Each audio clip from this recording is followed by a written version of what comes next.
أتيوني في ديفما نماف قوتي رب سبحانه وتعالى دلي تنتيتي ديفما سيف قولا مالتي بيتا دلي إبدا جهنم سيجيسيتو سببا أتي أبلي سقيتي بجتش ديفما قوتيف ربي يوسف أرارمي مالتي بيتا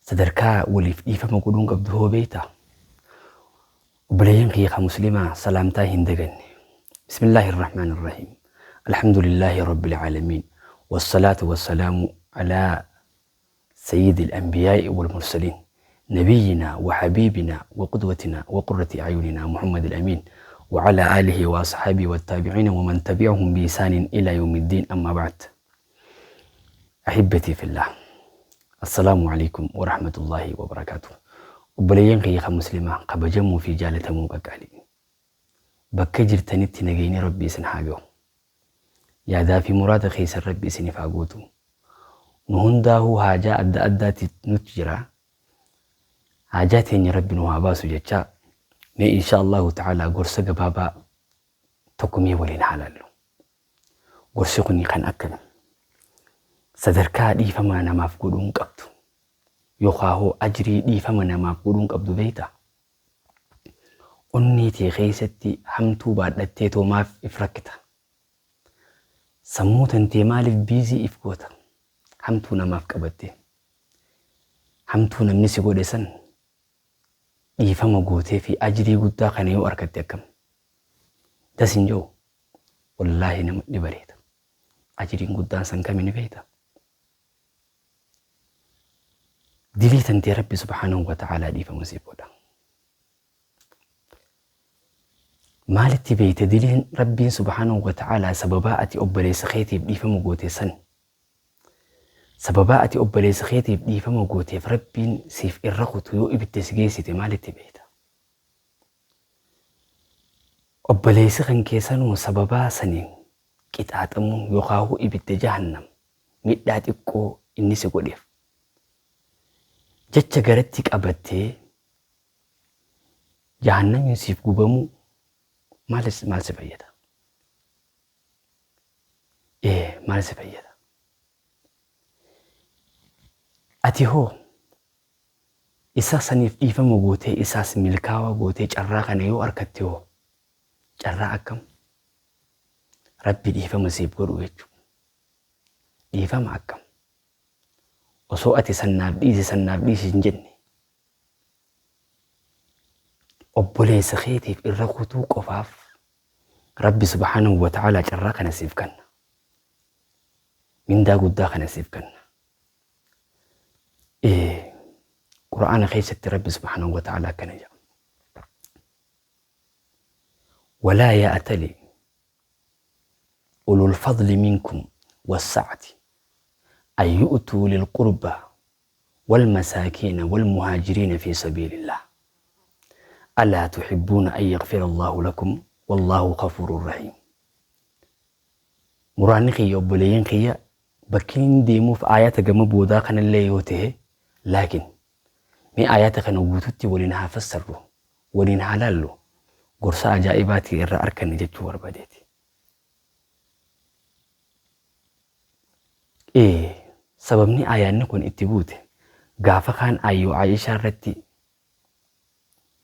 كجمني قدان توكو الرخايامي كجمني سنتامي بيتا أم المؤمنين عائشة هذا من إرقم ربي رضي الله عنها وأرضاه عليه الصلاة والسلام يصير كجمني خايامي كجمني سنكمي جنان زناد أدلي دي جاني عائشة زناد أندر بتمت زناد أدلي دي جاني منافقوني هدو إرتي حاسوان أكسم أماس جمعا واتكو صحابارا دبي خنا خيسة بوفتي جتشو ورباديتي يرو خنا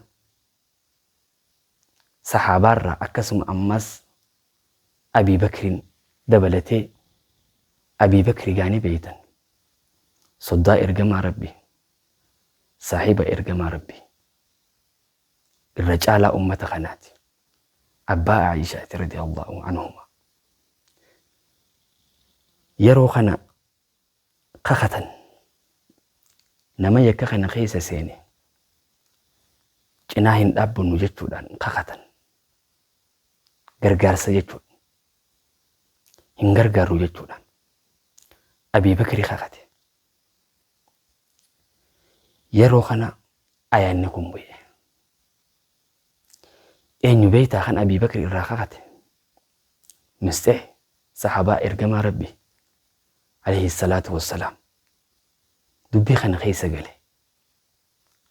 Olola kana keessa gale. Yeroo kana inni kun ilma Abii Bakrii wajjin ilmaan habooti. Ilma haboo Abii Bakriiti jechuudha. Akkasuma ammaas Abii Bakrii jiruu isaati irratti gargaaraa ture gurbaa kana. Cinaa dhaabbachaa ture. Bakka kana keessaa mul'achuudhaaf jecha Abii Bakrii kakate.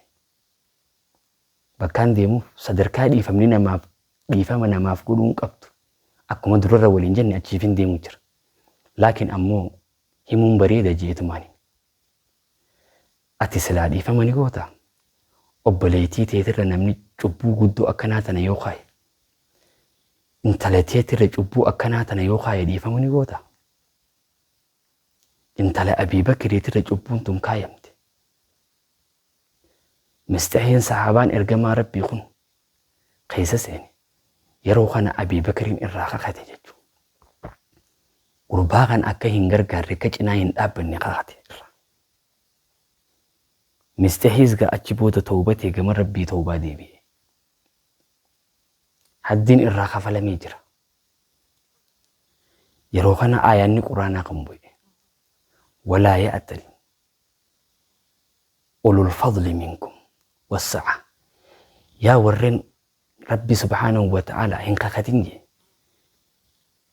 هنقاقتين ورن قرتي ربي سبحانه وتعالى دين كان قيستي صدركا إسانيف كان هنقاقتين هاجي أبي بكر يفتهم ربي سبحانه وتعالى صدركا قدو رقبا أكسم أمز دين كيستي gahee guddaa ashaaraa hin dagatamne kan kaa'e bimaalihi wa nafsi qabeenya isaatii fi lubbuu isaatiinuu ashaaraa hin dagatamne ummata muslimaatiif kaa'ee qote.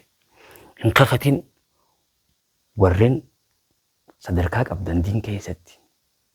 Akkasuma ammas wasa'a Rabbi subhaanahu wa ta'aalaa qabeenya itti bal'ise rizqii bal'iseef hin kakatin ajiin. Maalirraa ayyuutu kannurraa hin kakatina lilqurbaa firootan keessaniif kannurraa hin kakatina hiyyeen.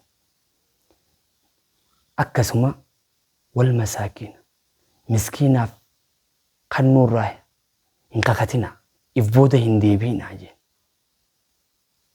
Wal muhaajiriina fi sabiilillah warreen karaa Rabbii keessatti godaaneef Makkarraa gama Madiinaa ka godaane muhaajira jaamaami ummata kana cinaa dhaabbachuurraa hin deebi'inaa jeen. Ummata kana gargaaruurraa hin kakatinaa if booda hin deebi'inaa. Mistahiin kun saahibtichi ergamaa Rabbii kun ridwaanullaahi alayhi mallattoo sadan kanaa'uu qaba jechuudha. Isinirraa warri sadarkaa qabdan qabu. Akkasuma warri rizqii isaanii Rabbiin isaaniif bal'ise hin kakatinaa yaa ummata mu'minaa jeen. Mallattoo sadan Rabbi subhaanahu wa ta'aalaa ayyuutu kannurraa hin kakatinaa ka jeensan eenyuuf kannurraa hin kakatinaa jeen. Lilqurbaa firootan keessaniif fira isaati gaa gurbaan. Mistahiin kun arran tana fira isaati ilma haboo isaati jechuudha. Wal masaakiina ammas miskiina gurbaanii kana keessaas ni seena. والمهاجرين في سبيل الله ورين قرار بخيستي قداني خيساس نسين مهاجر قربان الراهن كفتين أجي ربي سبحانه وتعالى يروخنا دبين جبدوغا دبين جبدوغا إيفان بكا كنا خانتي إيفان من ما أفقلون حالان جبات وليعفوا وليعفوا إيفانها وليفقلني وليصفحوا قرارا ولنحافتتني جتو عفوين أكما جروت تهيد إيفامنا ما فقودون وليصفحوا جتون إيفامنا ما فقوتي قرتي إردي بتي حمتو نمنسان سيقول دبتو إتو waliyasfahuun tuni fixadhaa hin dubbatinaa jechuun irraanfadhaa dhiifama waliif godha. Dhiifama waliif godha waliif irra dabraa hiije irra kutaa fiije akkamitti hin ulfaatu yakka akkasiisan nama si godhe dhiifama gootee fi ilmoo teetirratti olola akkasiisan nama kaase dhiifama gootee fi hamtuu inni si godhe dubbachuullee dhabuu garte waliyasfahuu fixadhaa hiijeen waliif qulqullaawa ni ulfaata gaa garuu ba'aa ulfootana waan sablisu rabbi subhaanahu wa ta'aalaa boodarraan fite alaa tuxibbuuna an yaghfira allaahu lakum dilii teessan rabbi isiniif araaramuu hin jaalattanii je waggaa kana Abii Bakr Siddiiq radiyallaahu anhu balaa dhugumatti wallaahi ni jaalanna dilii teenya rabbiin nuuf irra dabruu ni jaalanna je bikkuma sanitti fixatee jechuun irra dabreef jechuun tola duraan addaan mure sanis itti deebi'ee daran hamma durirra caalaa toluu fi eegale. Alaa tuxibbuuna hin jaalattani an yaghfira allaahu lakum rabbiin dilii teessan isiniif araaramu isiniif irra kutuu hin jaalattani wallaahu ghafuurun rahiim rabbiin kadha gabrootan isaatiif dhiifama godhu ghafuur araaramaadha rahiim tolaadha ishee gabrootaniif tolaadha ishee ijaa waan takka irraa fitachuu hin dandeenye abolu akkas nu godhi jetteetuma tan haasawaa ooltu tan bu'aa biraa irraa fitachuu hin dandeenye